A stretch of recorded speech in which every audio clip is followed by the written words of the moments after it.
그리고 화질을 더 좋게 할 수는 있는데 용량이 엄청 커지더라고요. 그래서 핸드폰으로 하는 것이 일단은 소리가 제일 잘 들어가서 이거 보지 마. 왜 이거 봐. 나를 봐야지. 야 직강 두고 왜 인강 됐냐. 이상한 애들이야.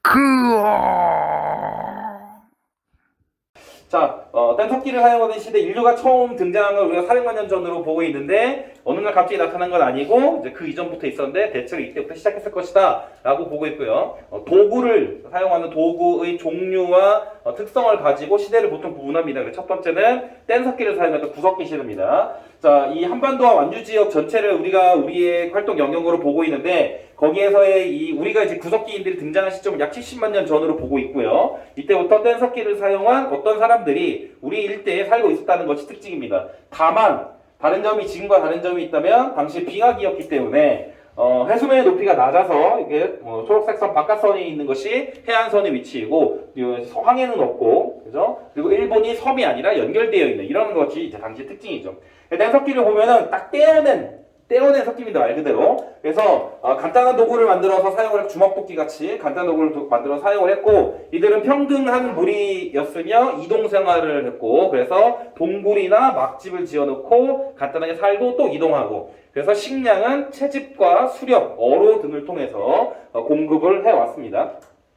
자, 이런 변화가 일어난 시점은 지금으로부터 약 10,000년 전부터입니다. 빙하기가 끝나가면서 기온이 올라가고 그러면 해수면의 높이도 올라가고 그렇게 되면서 일본은 섬이 됐고 우리는 반도가 됐고요. 그래서 사람들이 이제 여기 정착해서 살기 시작한 여러 가지 사회적 변화가 일어나는데 일단은 대형 동물들은 전부 다 적응 못하고 죽었어. 그러다 보니까 작은 소형 동물을 사냥하기 위한 정교한 도구가 필요합니다. 그렇게 등장한 게 이런 순배찌르기 같은 애들이죠. 이제 그래서 화살 촉이나 이렇게 연결을 해서 만들어지는 겁니다. 자, 얘는 봐봐. 얘는 구석기냐 신석기냐? 화살이야, 화살. 1만 년 전 이후에 등장을 했고 화살 연결해서 만들었어. 소형 석기야. 얘는 신석기 시대 거야, 구석기 시대 거야? 얘는 구석기 시대 거야. 신석기 시대가 되려면 간석기가 나와야 되죠. 갈아야 돼. 간 흔적이 없죠. 그래서 얘는 구석기에 해당하는 건데 후기 구석기 시대의 대표적인 특징입니다. 그래서 1만 년 전 빙하기가 끝나고 나서 이런 사회적 변화 라가 이러는 것까지 전부 다 구석기에 포함되고요. 신석기가 되려면 그 다음 넘어가야 됩니다. 자, 간석기를 1차적으로 사용을 해야 돼. 1만 년 전부터. 왜냐면 이것도 마찬가지지. 어느 날 오늘부터 신석기 시작하는 게 아니란 말이야. 그래서 사회적인 변화가 전반적으로 다 일어나야만 다음 시대로 넘어가게 되는데 첫 번째는 돌을 갈아서 만든 간석기가 반드시 있어야 되고요. 그러다 보니까 이런 생산이 여러 가지 이제 생산의 활동에 여러 가지 변화가 있죠. 이걸 우리가 신석기 혁명 이렇게 표현을 합니다. 이 신석기 혁명의 가장 중요한 핵심은 어떠한 식량을 자연에서 얻는 거에서 넘어가서 생산하는 단계에 이르렀다라고 하는 것이 신석기 혁명의 가장 큰 특징이죠. 그래서 농경과 목축이 시작한 시점입니다. 그래서 식량이 많이 만들어졌어. 그러니까 요거를 보관하거나 이동하거나 또는 조리하거나 자 이러해야 되니까 그 필요한 도구인 바로 토기가 필요하게 되겠죠. 토기의 무늬가 그 시대 또는 그 문화의 대표적인 성향을 나타납니다. 그래서 우리는 빗살무늬 토기를 사용하고 있는 것이 그 특징이죠. 그 외에도 덧무늬 토기는 덧붙여서 만드는 걸 말합니다. 자, 농경과 목축을 해야 되니까 이동 생활이 불리하죠. 그래서 정착 생활을 하게 되고요. 정착 생활을 하다 보니까 집을 더 잘 지어야지. 그래서 움집 지어놓고 이런 집을 지어놓고 사람들이 살기 시작을 하죠. 자, 이건 가락바퀴입니다. 가락바퀴가 있었던 얘기는 실을 뽑았다. 실을 뽑았던 얘기는 낚시를 하거나 또는 옷을 만들어 입었다. 우리가 유추해 볼 수 있습니다. 자, 얘는 갈돌과 갈판인데 생긴 게 도대체 뭐 하는 용도인지 잘 모르겠지만 어쨌든 가는 거잖아. 그죠? 가는 거니까 시대는 구석기 시대가 아니라 신석기 시대에 해당합니다. 자, 아직도 평등한 사회를 가지고 있고 그리고 시족 단위 사회, 농경이 시작됐으니까 농사를 하기 위해 사람이 많이 필요하겠죠. 시족 단위 사회로 인구가 증가하였다라고 하는 특징을 가지고 있죠. 자, 사회적인 더 큰 변화 사실상 청동기 시대에 일어나면 이때부터는 금속기가 사용되기 시작하는 시점입니다. 자, 금속 있더니 우리는 이제 기원전 2000년에서 1500년 경부터 청동기가 우리한테 전해졌다고 보통 판단을 하고 있는데 청동 자체가 만들기가 어렵고 얘는 구리와 주석 등등등을 섞어서 만드는 거기 때문에 실제로 그걸 만들어내는 과정체가 어려워. 색깔도 굉장히 반짝반짝하고 예쁘지만 실제로는 이제 사용할 때 내부력이 많이 떨어지는 것이 단점입니다. 그래서 제사용구 또는 무기 장신구 이런 데 만든 사용되고 나머지는 신석시대와 다를 바 없습니다. 대표적인 게 바로 농기구죠. 농기구하고 무기. 그러니까 일상적으로 사용하는 무기들. 농기구와 일상적으로 사용하는 무기들은 이전과 똑같이 석기, 돌, 나무, 뼈 이런 것들을 사용할 수밖에 없죠. 그죠? 청동기를 가지고 땅을 팔 수는 없는 노릇이니까. 자, 그리고 그 당시에 여러 가지 대표적인 청동기로서 비파형 동검, 거친 무늬 거울, 청동 방울 이렇게 있습니다. 그래서 당시의 특징은 이러한 비파형 모양의 동검을 사용했다라고 하는 것이 일단은 1차적인 이 청동기 시대의 특징에 해당을 하죠.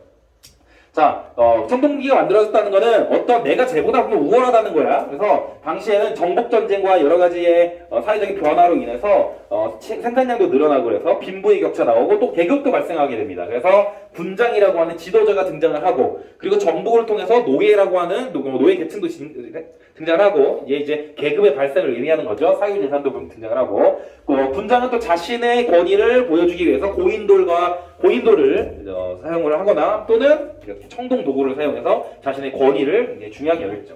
이 군장들은 대체로 신에게 제사를 지내는 이제 당시에 이제 제정일치 사회의 특징이 많이 남아 있습니다. 자, 그 이후에 그 대표적인 국가가 이제 국가의 단계로 성장한 게 고조선이 거기에 해당을 하죠. 자, 기원전 5세기경이 되기 시작하면은 철기가 우리에게 전례가 됩니다. 그래서 철기가 모든 생활의 도구를 바꾸게 되는데 여기서 가장 큰 변화가 무기와 농기구가 철기로 만들어지기 시작했다는 거예요. 그러니까 이전 시대에 있는 청동기 시대의 무기와 농기구는 그 이전 시대의 어떤 석기 그리고 돌, 나무, 뼈를 사용했지만 청동기 시대지만 자, 철기 시대에 와서는 그게 청동기 단계를 넘어서서 바로 철기로 넘어온다는 얘기입니다. 그래서 청동기도 그대로 사용되어서 제사용구나 위세품으로 사용이 되고 반대로 농기구나 무기류는 전부 다 철기로 넘어가는 이런 사회적 변화가 당시 이제 청동기 시대, 철기 시대로 가는 여러 가지 변화의 특징이죠. 자, 청동기 다 계속 사용한다고 했습니다. 철기 시대지만 청동기는 계속 씁니다. 언제 쓰냐면 제사용이나 위세품으로 사용되는 거예요. 원래 지금 색깔이 이렇게 생겼지만 실제로는 이 색깔이 맞습니다. 금색처럼 반짝반짝거리는 게 정상이야. 그러니까 훨씬 더 예뻐 보이죠. 철보다 훨씬 예뻐 보이죠. 그래서 저희가 그런 제사용구로서의 역할을 하게 되는데 청동기 시대에는 세형 동검, 이 비파형 동검, 철기 시대가 되면 뾰족 가늘고 긴 세형 동검으로 바뀝니다. 그러니까 얘 동검이야, 청동검이지만 철기 시대라고 하는 게 특징이죠. 그런 것들을 구분해 볼 필요가 있습니다. 자, 실제 이러한 이제 철기 기반 문화가 만들어지면서 중국과의 교류도 늘어나게 됩니다. 그래서 명도전과 같은 화폐도 나오고 붓도 나왔다 그래서 붓이 나왔다는 얘기는 뭔가 한자 글을 썼다라고 하는 것을 우리가 유추해 볼 수가 있죠. 자, 그래서 여러 소국들이 여기저기 등장하기 시작합니다. 대표적인 국가가 고조선입니다. 자, 고조선 청동기 문화를 바탕으로 설립했다고 해서 약간 시대가 안 맞아. 왜냐면 우리가 청동기가 약 기원전 2000년에서 1500년 사이에 청동기 시대가 시작됐는데 우리가 알고 있는 고조선은 기원전 2333년이야. 시대가 안 맞죠? 그러니까 처음부터 청동기를 기반으로 한 게 아니라 어떠한 굉장히 작은 단위가 커져서 이때쯤에 국가적 형태를 이루었을 것이다. 청동기 시대쯤에 우리가 알고 있는 소국이나 연맹국가 형태로 발전했을 것이다. 유추해볼 수가 있죠. 이 고조선에서의 가장 중요한 것은 기록입니다. 기록 중에 여러 가지가 있는데 고조선에 대한 기록은 크게 세 가지 정도가 나 있습니다. 첫 번째는 이거 안 나오는데 여기 이겁니다. 한때 중국의 연과 지리팔도로 성장하였으나 이거에 대해 설명을 해줬죠. 연나라의 진계가 고조선을 공격하여 4,000리의 땅을 빼앗았다 라고 하는 기록이 남아 있었고 이게 첫 번째고 그 다음에 두 번째는 위만이 넘어왔다는 거예요. 위만이 춘추전국 시대의 혼란기를 틈타 이 조선으로 넘어오게 됩니다. 당시에 조선의 왕은 준왕이었고요.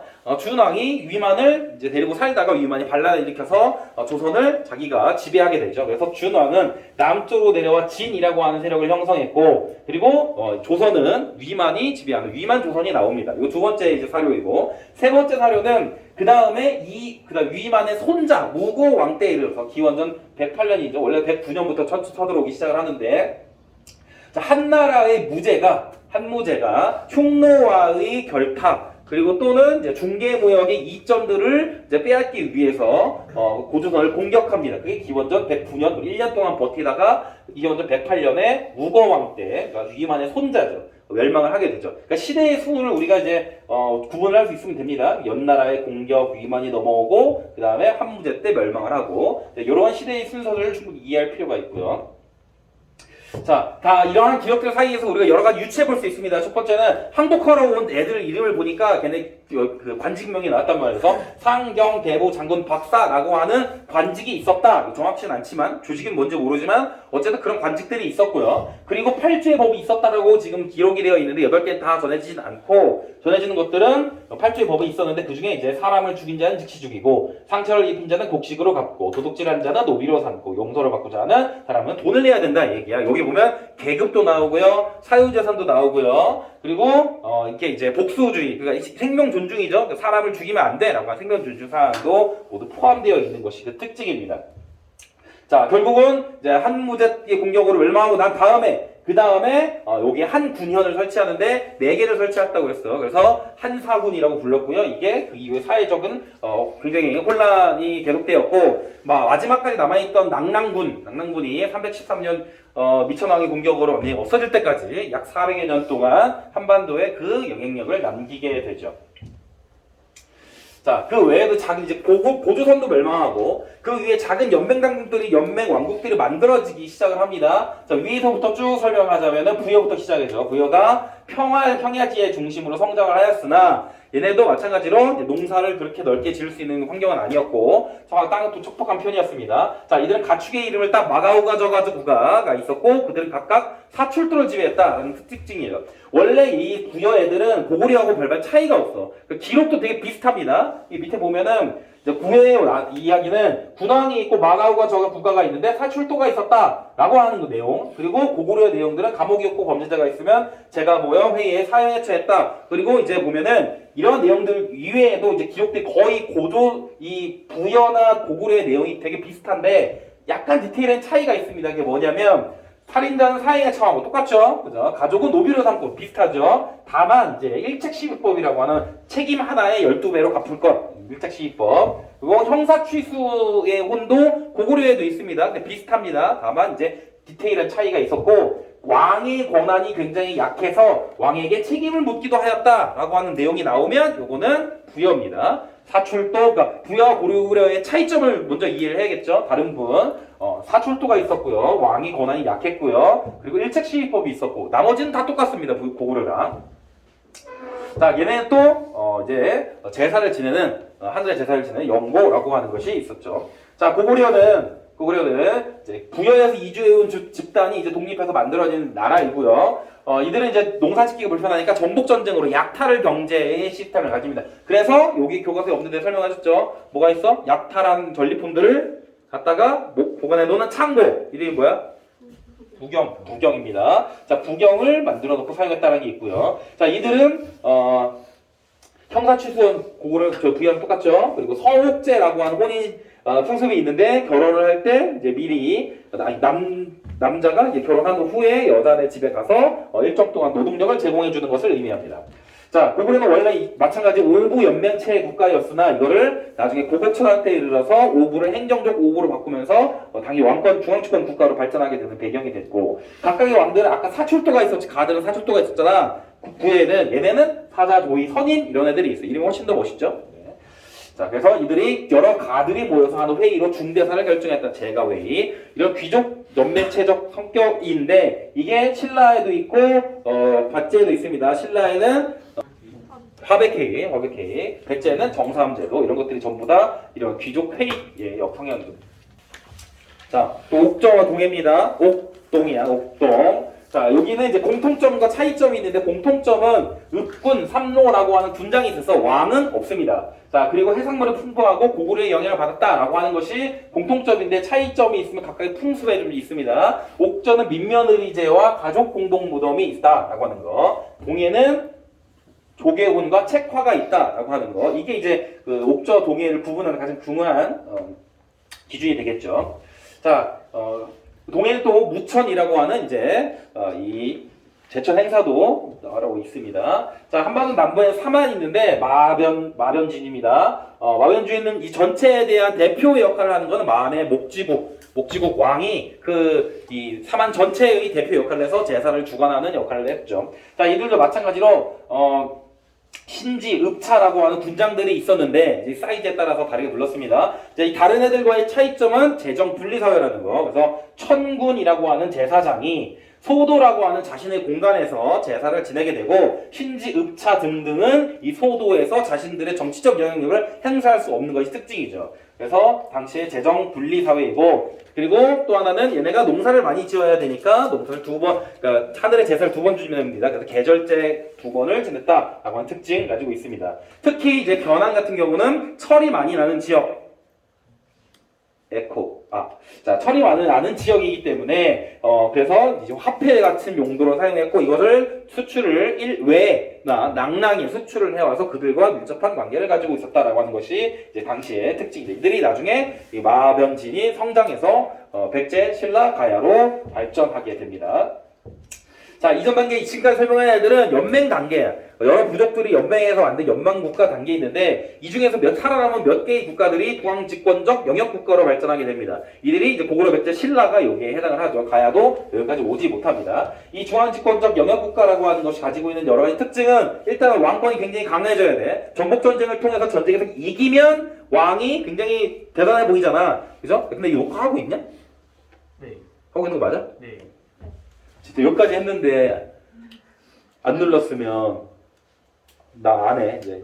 나 유튜브 접어. 진짜 접을 거야.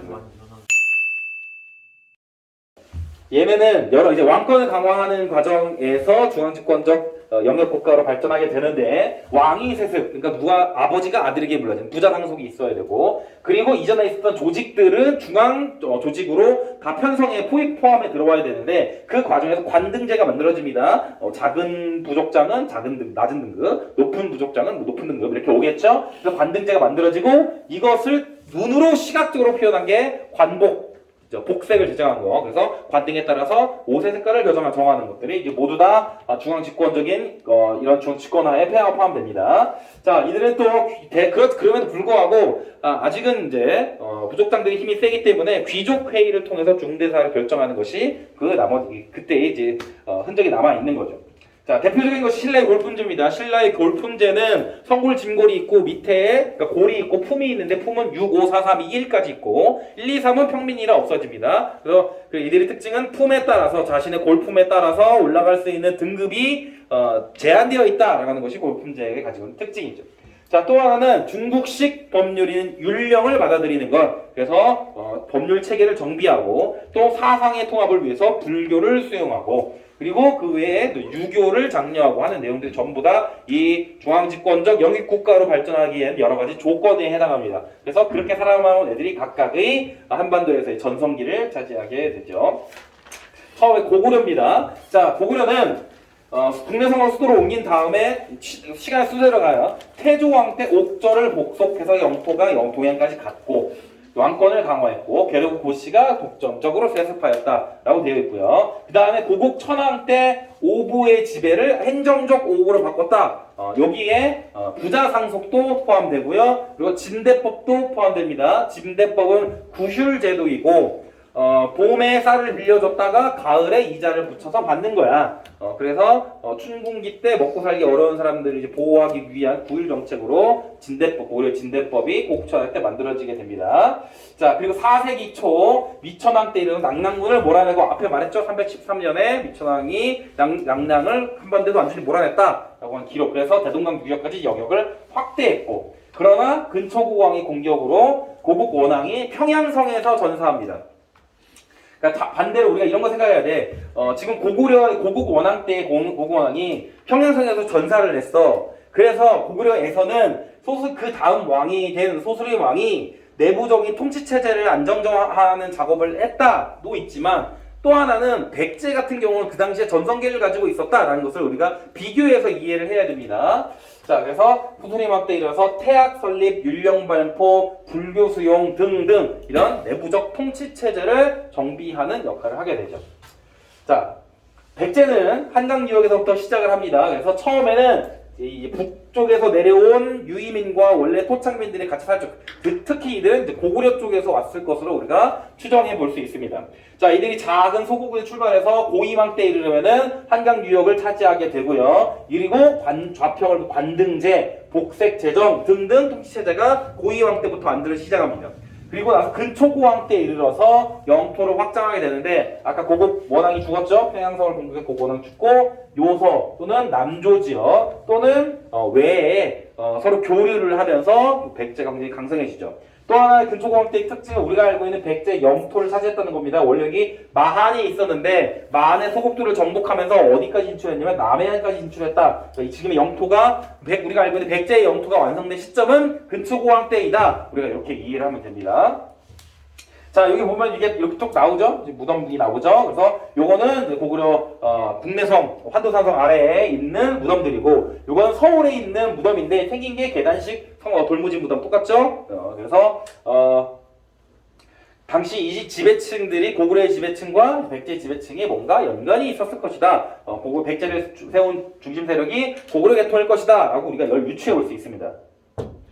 자, 신라는 원래 훨씬 더 작은 소국에 출발합니다. 6개의 마을에서부터 시작을 하는데, 초기에는 박씨, 석씨, 김씨, 그러니까 왕족이 셋이란 얘기야. 돌아가면서 왕위를 잘했어. 그만큼 왕권이 강하지 않았을 수도 있죠. 자, 그래서 얘네는 각각 자기네의 왕을 부르는 명칭이 변화하게 되는데, 거서관, 차차원, 이사금, 마립간, 왕 이렇게 순서대로 갑니다. 그래서 요 앞에보다는 마립간이 형성된 시점, 그리고 왕이 형성된 시점, 요게 이제 각자 중요한 포인트가 되겠죠. 자, 이게 이제 이 마립간이라고 하는 표현이 만드는 시점은 내무랑 때입니다. 내무랑 때에 이르러서 김씨가 왕위 세습을 했고, 아까 이제 고구려의 부자 상속도 마찬가지죠. 자, 그리고 왕을 가리키는 칭호도 대군장을 의미하는 마립관으로 받았습니다. 이때의 가장 중요한 것은 바로 호우명 그릇입니다. 호총, 출토, 성동, 호우명 그릇인데, 이 그릇을 보면 알 수 있는 것이 두 가지야. 첫 번째는 이때 무슨 일이 있었냐면, 신라가 외의 공격을 받아서 고구려 왕개토도에게 도움을 요청했다라고 하는 역사적인 사실과 함께, 그리고 두 번째는 그 사건으로 인해서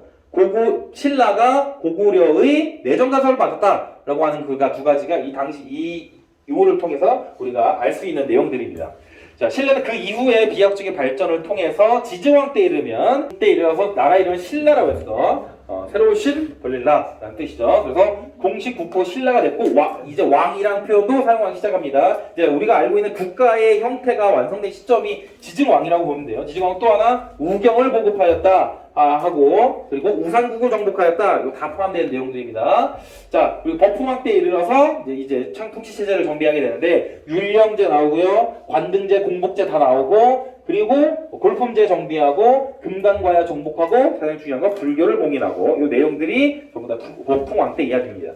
자, 법흥왕의 이야기를 잘 보면 뭐가 다르냐면, 일단은 이 내용들이 전부 다 통치 체제와 관련된 것들이야. 보면은 백제의 고이왕, 그리고 고구려의 소수리왕, 그리고 신라의 법흥왕, 얘네는 통치체제 정비라고만 나왔는데, 얘네들과 다 차이점이 딱 하나 이거야. 이 영토, 금관가야를 정복하였다. 다른 애들은 어디를 전쟁을 했다는 얘기는 없고 다 통치체제만 있는데, 법흥왕과는 다르게 금강가야를 정복했다가 포함되어 있습니다. 그 차이를 좀 이해할 필요가 있고요.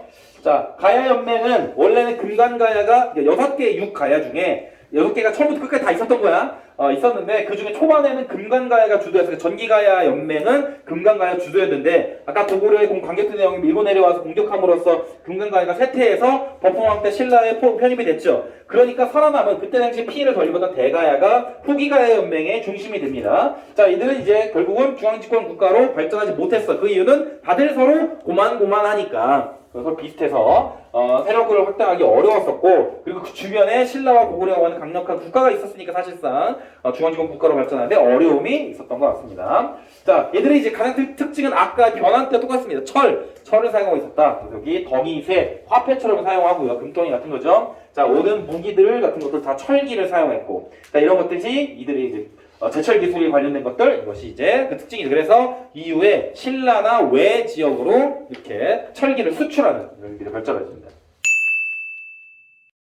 삼국의 이제 항쟁이 서로의 전쟁이 시작되죠. 자, 처음에 고구려가 영토를 확장하기 시작합니다. 소수림왕 때 중앙집권적 체제를 완성했고, 그리고 그 뒤에 광개토대왕 때 영토를 확장합니다. 광개토대왕 영토 어디까지 가냐? 한강 이부까지 옵니다. 한강 이부, 바로 북쪽까지. 한강 이부까지 영토를 차지하게 되고, 또 하나는 아까 계속 누차례 나오는 신라를 도와서 왜군을 물리치고 남쪽 한반도 남쪽 지역까지 영향력을 미치게 되는 거 사건. 그게 이제 남아있고, 그 아들 장수할 때 이르러서 수도를 평양성으로 옮깁니다. 그 이유는 남진 정책 때문이죠. 그래서 이걸 맞서기 위해서 신라와 백자가 나제 동맹을 맺고 맞으려고 했으나, 그러다 장수왕 때 이래 더 남쪽으로 내려갑니다. 그래서 한강 유역을 차지하고, 그리고 충주 지역까지 차지하죠. 그래서 충주 고구려비가 그 이제 특징, 그걸 통해서 알아볼 수 있습니다. 그래서 결국 고구려는 아주 강대국이 되었는데, 그래서 중국과 대등한 생각을 한 거야. 연호라고 하는 것은 원래 중국의 황제만 결정할 수 있는 건데, 자기네도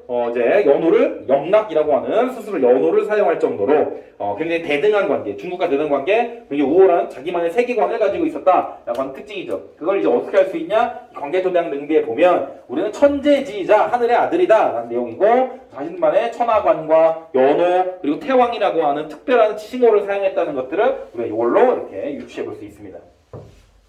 자, 일단 고구려의 남하로 인해서 수도를 빼앗겨서 웅진, 공주로 이사를 간 백제도 마찬가지 다시 한번 영토를 확장하고 또 중흥을 이제 하기 위해 노력을 하게 됩니다. 첫 번째 무령왕이죠. 무령왕은 지방에 22담로를 설치하고 지방관을 여기 이제 왕족들을 파견하였다. 지방에 대한 통치권을 확보한 거죠. 그리고 중국 남조와 교류했던 것은 무령왕릉을 통해서 우리가 찾아볼 수 있고요. 그 다음에 성왕 때에 이르면 더 영토를 확장하기 위해서 수도를 사비로 옮기고, 그리고 나라 이름을 남부여로 바꿉니다. 자, 그 다음에 이제 신라와 함께 이 한강유역을 공격해서, 한강 하류는 백제가 한강 상류는 신라가 갖기로 했는데, 신라 진흥왕의 배신으로 인해서 한강 하류 지역까지 신라가 뺏기게 되죠. 자, 그러니까 백제 성왕은 그때부터는 신라와의 전쟁이야. 그래서 신라와 전쟁을 벌이다가 관산성 전투에서 성왕이 전사하게 됩니다. 그러니까 그 뒤에 왕이 오른 의자왕 입장에서는 이제부터 전쟁은 지금부터 신라와 하는 거야. 그래서 그 이후부터는 신라와의 전쟁이 계속되게 되죠. 그래서 의자왕이 처음 왕위에 올랐을 때는 신라의 남쪽 지역, 여기 대야성 일대를 중심으로 신라에 대한 대대적인 공격을 감행하기도 합니다. 자, 신라 같은 경우는 이제 진흥왕 때 이르러서 영토 확장을 할 수 있는 환경이 만들어집니다. 백제와 연합해서 고구려를 공격해서 처음에 한강 상류, 그 다음에 배신 때려서 한강 하류까지 영토를 확장했죠. 지금 이 지도에 나와 있는 여러 가지 정보들은, 여기 나와 있는 이런 비석들, 순수비하고 적성비가 있다는 거. 이거는 당시에 신라의 영토가 이렇게 확장됐다는 걸 이해하기도 하고, 또 하나는 여기 한강 하류 지역을 차지함으로써 직접 당나라로 중국으로 갈 수 있는 이러한 교두보를 확보했다라고 하는 것이 굉장히 중요한 역할을 가지고 있죠. 그래서 진흥왕 때 이르면은 가야를 정복하고 대가야를 복속시키고, 화랑도를 재편하고, 그리고 한강유역 차지하고, 단양적성비를 포함해서 순수비를 만들고, 이러한 영토 확장, 이런 것들이 이제 진흥왕 때의 특징입니다. 자, 고구려 같은 경우는 중국이 통일되면서부터 물밀듯이 넘어옵니다. 이거를 이제 혼자 한반도에 대한 중국의 침략을 고구려 혼자 다 막고 있었던 거죠. 그래서 수나라 때는 살수대첩으로 인해서 을지문덕 장군이 막고, 그리고 당나라 때도 막 쳐들어오는데, 당시 이들을 막기 위해서 천리장성을 연개소문이 쌓았습니다. 쌓다가 군대를 일으켜서 정권을 잡게 되죠. 그래서 연개소문이 있을 때에는 당나라의 침략을 막아낼 수 있었으나, 결국 고구려가 멸망한 건 이 연개소문이 죽고 그 아들들 사이의 후계자 문제를 가지고 싸움이 내분이 일어나면서 결국 고구려가 무너지게 되는 상황으로 오게 되는 거죠. 자, 백제와 고구려가 멸망하게 되는 내용은 일단 첫 번째 여기서 봐야 돼. 백제가 대야성을 비롯한 신라 남쪽 지역을 공격해서 여러 성을 빼앗았어. 그러니까 김추추가 굉장히 위협적이죠. 왜냐면 거길 지나면 바로 경주야. 그래서 고구려를 찾아갔다가 까였어. 그 다음에 어디를 가서 당나라를 가서 나당 동맹을 냈습니다. 그래서 먼저 백제를 공격해서 백제 멸망시키고 960년. 그 다음에 고구려를 공격해서 668년 고구려를 멸망시키고.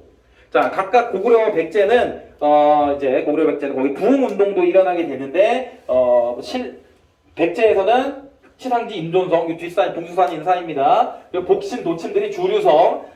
이러한 이제 위치에서 부흥운동을 일으켰으나 실패했습니다. 이때 외지원군이 와서 이 백강, 그러니까 금강 하류 지금 이제 군산 앞바다죠. 요 기벌포에서 전쟁을 벌였는데 당나라, 신라, 백제, 외 네 개의 국가가 붙은 이제 국제전이 형성된 것이 이 특징이죠.